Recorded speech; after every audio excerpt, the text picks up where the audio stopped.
আসসালামু আলাইকুম। ওয়ালাইকুম আসসালাম। কেমন আছেন? আলহামদুলিল্লাহ ভালো।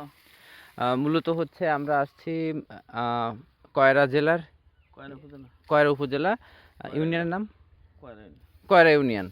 আমরা হচ্ছে এখানে আসছি মূলত এখানে খুবই চমৎকার একটা ভিডিও নিয়ে আমরা আসছি যে এটা খুবই সাহসিকতার একটা কাজ। যেমন বর্তমানে আমাদের কৃষকরা রাসায়নিক কীটনাশক এবং রাসায়নিক সার ছাড়া কোনোভাবেই ফসল ফলাতে সাহস পায় না। সেক্ষেত্রে হচ্ছে কি আমাদের রোকন ভাইয়া যে হচ্ছে আপনার এই ধান চাষ করছে কোনো ধরনের রাসায়নিক কীটনাশক এবং রাসায়নিক সার ছাড়া জৈব পদ্ধতিতে।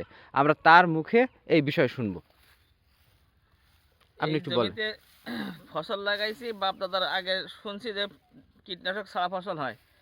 তাই আমি রিস্ক নিয়ে কোনো রকম সার বা কীটনাশক কোনো কিছু না দিয়ে এমনিতেই লাগাইছি আল্লাহর উপরে ভরসা করে।